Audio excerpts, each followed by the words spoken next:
Ayan guys, mayroon tayong ikakabitan ng ilaw sa attic. Ayan, dito tayo sa attic. Medyo mainit dito. Napakainit. Hindi ko tuloy magalaw-galaw yung aking camera. Isang pwesto lang kasi mainit. Kailangan kong magmadi. Ayan, prepare ko muna yung kakabit ko. Prepare muna tayo dito. Para iangat ko na lang. Yun ang papalitan natin, yung mahabang ilaw na yun. Mahina daw. Yan. Medyo nakakabit dito ay ano lang, 3.7 volts lang to. Rechargeable.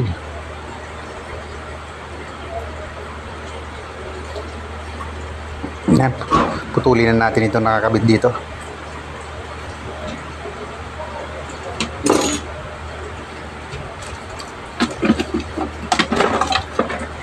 Kahit naman ikat ito may ilaw pa rin siya kasi rechargeable to. Yan. Ito yung puputulin natin, yung kanyang charger dito nakalagay sa gitna na to.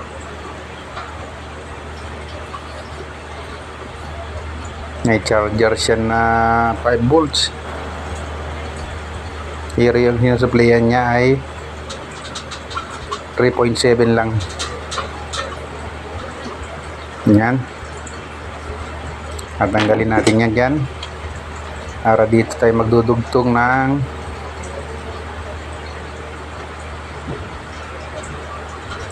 220 volts na ilaw. Pero yung ikakabit natin dito, ang output niya ay 12 volts to 24 volts. Auto volts. Meron din siyang transformer na nakakabit.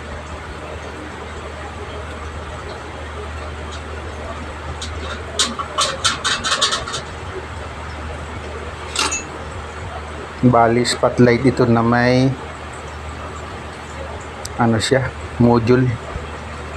Ang kakabit natin. Hindi madilim dahil mahina yung ilaw niya na nakalagay. Yan. Kahit araw ngayon madilim dito.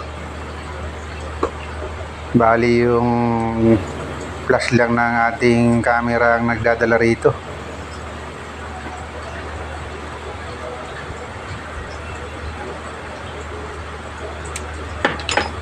Yan, ito yung cord ng ating ikakabit.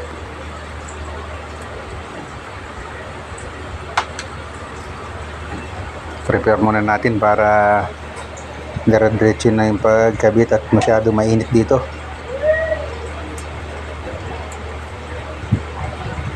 Medyo parang hapdi sa mukha yung ano ng yero. Mainit. Kailangan mabilis ang gawa natin dito. Hindi tayo pwedeng magtagal dito. Madi-dehydrate tayo dito sa ganito kainit na lugar. Yan. Yan ito, binoise over ko na lang para mabilis ako.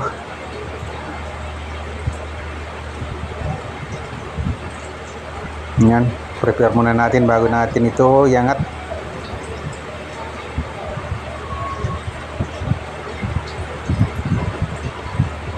Okay.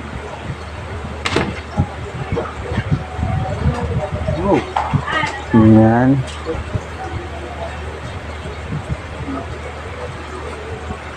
Para tayong inihaw dito. Ang tayo nagtagal dito.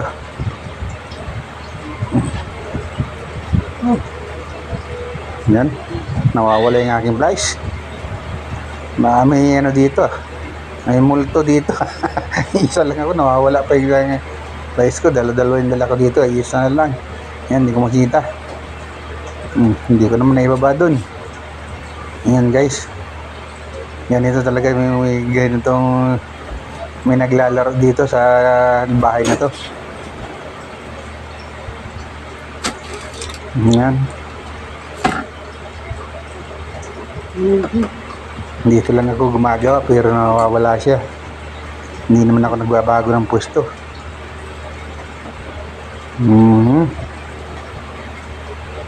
Talagang ako'y lapitin ng multo eh. Pero hindi naman ako natatakot kasi hindi naman tayo sasaktan ng mga ganyang spirito lang. Yan, pagtsaga na natin yung isang pliers ko. Ano na pra?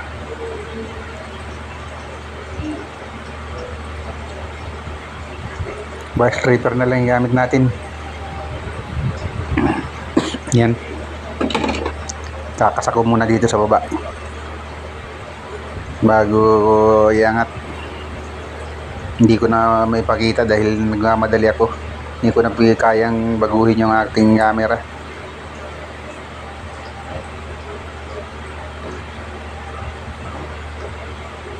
Yan. Wala na akong time para maggalaw pa ng aking tripod. Ulo ko na lang nakikita dito. Yung cellphone daw pa nila.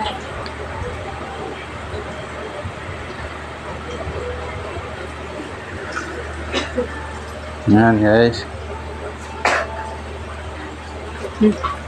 May nagkukuha lang ng cellphone.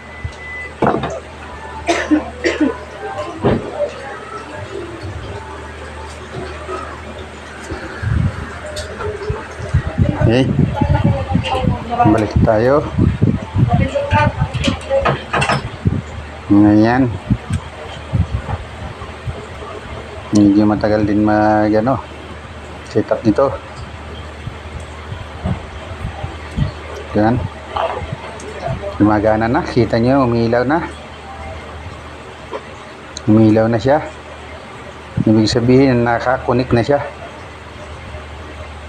Live yung ating ginagawa.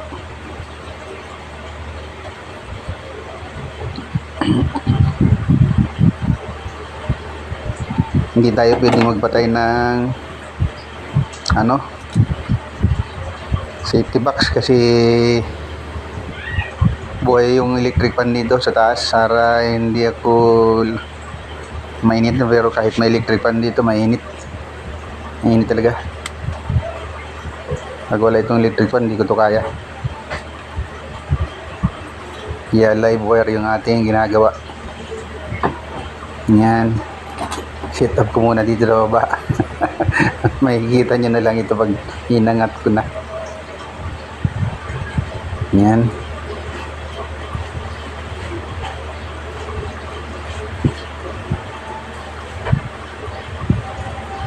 Doon lang natin din may ilalagay yan doon sa may ilaw na mahaba na 3.7 volts lang. Kaya hindi ito pwede rito. Kahit gabi ito madilim din to. Kaya gustong i-upgrade na may-ari.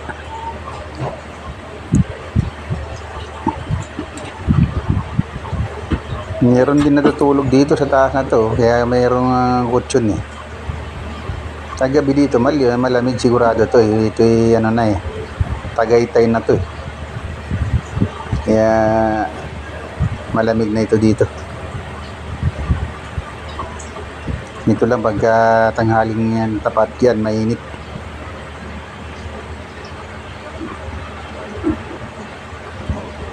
Buti pang gabi na lang nila ako tinawagan dito para hindi na makainit. Baka hirap ng ganito kainit na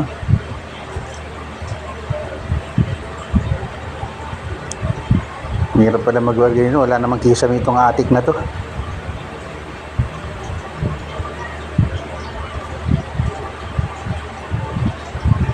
Nabadal palagyan ng kisame para hindi ganito kainit. Pag gabi rin naman malamig ito dahil wala pang kisame. Sobrang lamig nito sigurado ko. Yan. I-tape lang natin ito. Bago natin iangat, kailangan safety muna. Yan. Medyo dumidilim yung ating camera. Mat dumilim. Yan, pero talagang madilim dito sa lugar na to. Ninanggal ko pala yung aking, tatanggal pala yung aking ginawa pa. Yan, yung ilaw niya.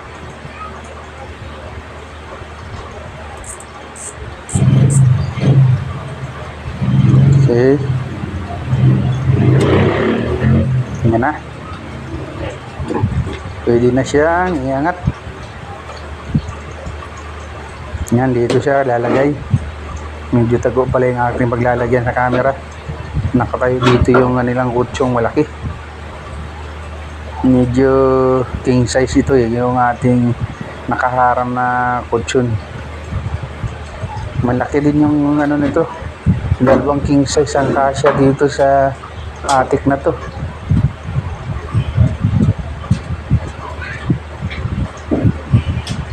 Yan, liwanag na. Maliwanag na siya.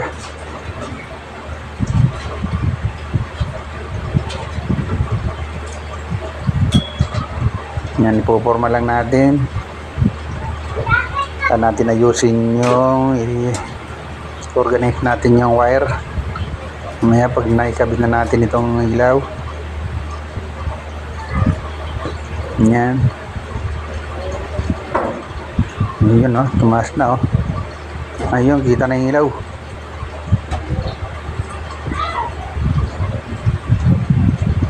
Yan siya nakalagay.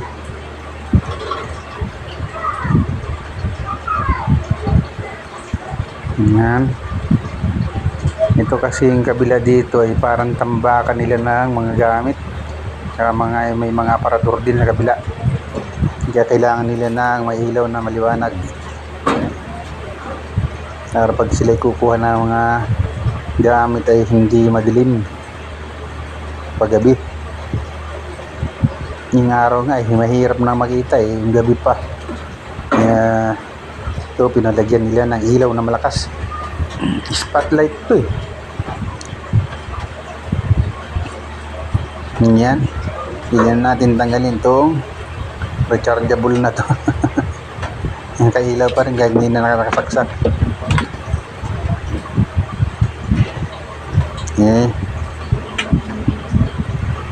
Okay na. Naliwanag na. I-organize na lang natin yung wiring nya.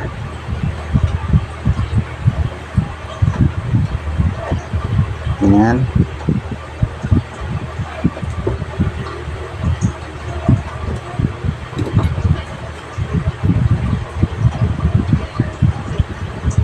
Kunin natin itong dililinis muna pala dahil sasaksak ko ito ng maliwanag din ng ating pag-organize ng wire. Natanggalin ko lang yung tingga, nakahinang to Yan. Tapos saksak natin para tayo may ilaw dito papunta naman sa kabilang dulo.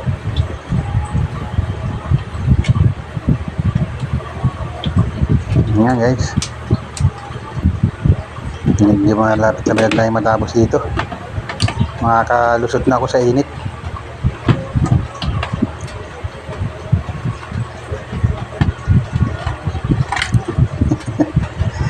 Napakainit. Hindi ko kaya magtrabaho na maghapon sa ganito. Yan, may ikling oras lang may ikling lang. Minuto lang to. Mayroon napakainit, hindi halos kaya.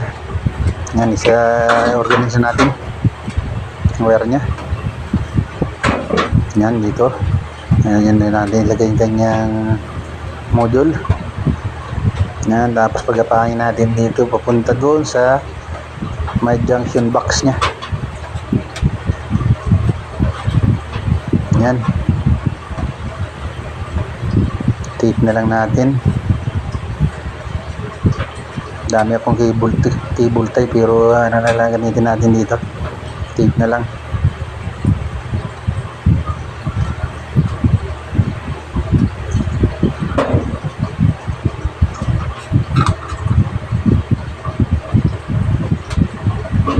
Yan. Kailangan naka-organize ang wire para hindi pangit hindi nakalawit. Yan.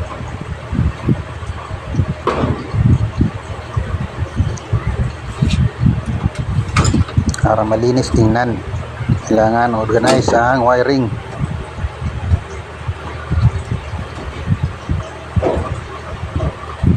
Yan naman pag nag-iisang sigurado sila ay baguhin pa rin nila ito.